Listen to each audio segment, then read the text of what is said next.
Luka Dončić isn't just difficult to guard. He might be the most unguardable player the NBA has seen in decades, perhaps in the league's entire history. His game is a masterclass in basketball IQ, skill, and completeness. Night after night, he turns defensive schemes into riddles, leaving coaches and defenders scrambling for answers. With a career regular season average of 29 points per game and an even more impressive 31 in the playoffs, Luka's dominance is no fluke.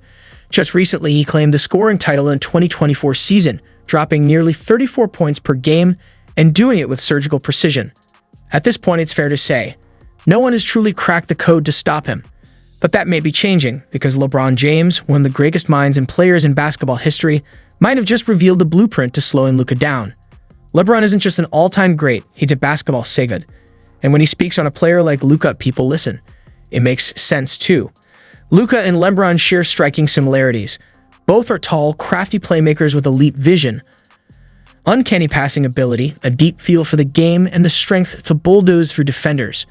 While LeBron wasn't always the shooter Luka is today, the mental and physical parallels are undeniable. It's no surprise that Luka grew up idolizing LeBron, and now he's walking a similar path, commanding entire defenses by himself and making split-second decisions under immense pressure.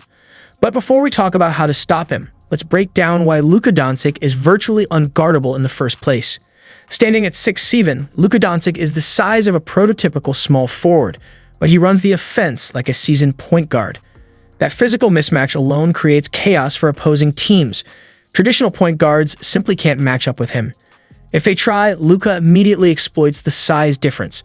And if a team throws a bigger defender at him, he counters with skill, finesse, and footwork. No, he's not the fastest guy on the court, and he doesn't need to be. Luka compensates with an elite handle, masterful footwork, and an uncanny ability to control pace. He can post up smaller guards, back them down, and finish with a soft hook or smooth layup. They'll drag a defender into the mid-range, get to his preferred spot, and rise up for a fadeaway. A shot that's nearly unblockable thanks to his height and touch. What makes this even scarier? His ability to stop on a dime.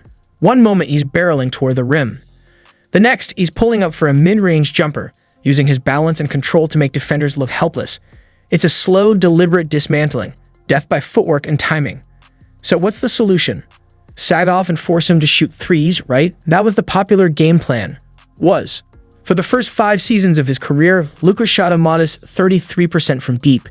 Teams gambled on the numbers. They went under screens, dared him to take step-back threes, and lived with the result. But in 2024, everything changed. Luka improved his three-point shooting to 38%, transforming the former weakness into yet another weapon. Suddenly, going under the screen became a death sentence. His step-back three, already deadly, became a reliable dagger. Defenses could no longer cheat. Every option was a risk. Switch, he'll exploit it. Hedge, he'll dissect it. Drop coverage, forget it. Luka can score from anywhere on the court. Step backs, floaters, mid-range fadeaways, post-ups. He's got to move for every inch of the hardwood. And just when you think you've seen it all, he'll pull something new out of his bag. He doesn't just take shots, he creates them. Anytime, anywhere. So what's left? Double him and force him to give up the ball. That might work if Luka were just a scorer, but he's not. He's both an elite scorer and an elite playmaker. A terrifying combination that makes defensive schemes feel useless. The moment you send extra pressure, he punishes you with precision passing. Leave a shooter open? That's 3 points. Lose track of a cutter? That's a layup. Drop the big? That's an alley-oop. Luka reads it all before it even happens. This is where his basketball IQ becomes his deadliest weapon. While most players react to the game, Luka anticipates it. His timing is immaculate. His vision is clairvoyant. He doesn't just see defenders, he sees gaps, rotations, and the split-second decisions opponents haven't made yet. That's what truly separates him from the rest. His feel for the game. So how do you guard a player who's always one step ahead? Step 1. You need a defender who can hold his own one-on-one. But here's the problem. That guy might not even exist. There's no such thing as a Luka stopper.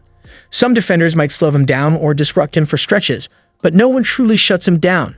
And even if you do have someone who can hang with him physically, Luka's not going to face them in isolation all game. Like any elite modern playmaker, he thrives in the pick and roll, the most powerful weapon in the modern NBA defense. He'll use screens to shake defenders, force mismatches, collapse help, and make you choose your poison. Luka thrives in the pick and roll, using it like a surgeon's scalpel, slicing defenses apart to find the matchup he wants. He's constantly hunting for that slight edge, that half step of advantage.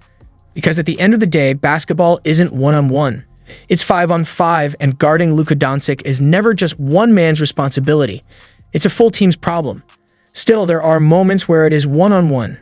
And in those moments, Luka has shown us exactly what types of defenders can give him trouble, if any. Let's rewind.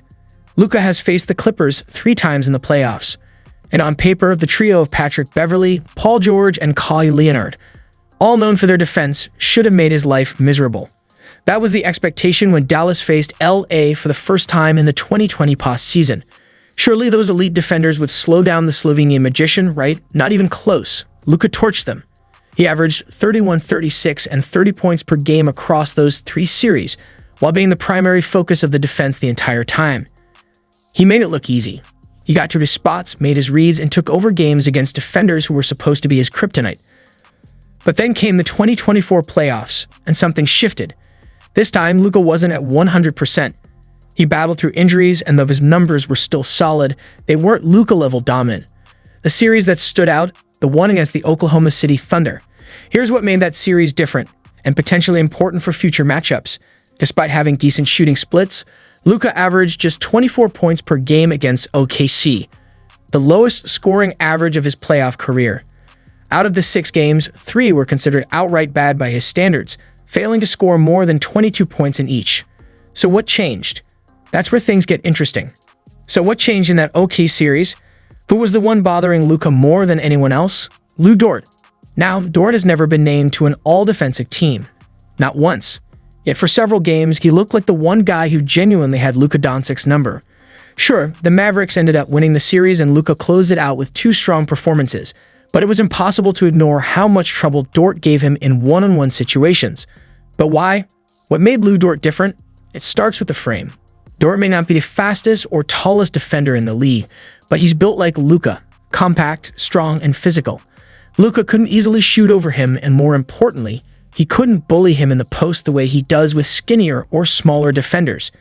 They're both stocky, physical guards who rely on leverage and positioning, and that neutralized some of Luka's go-to tactics. But Dort's impact didn't end there. He fought over screens relentlessly, denying Luka those easy mismatches that usually lead to chaos. He disrupted rhythm, pressured the ball without fouling, and simply made Luka work for everything. And the numbers reflect that. Even Luka himself, back in 2022, called Lu Dort a top 3 defender in the NBA. This series proved why. Then came the next test, Minnesota, and a new primary defender, Jaden McDaniels. McDaniels had just been named to the NBA All-Defensive Second Team and is widely considered one of the best wing defenders in the league. He's long, agile, and versatile, capable of guarding positions 1 through 4. On paper, he was exactly the kind of player you'd throw at Luka, but there was one problem.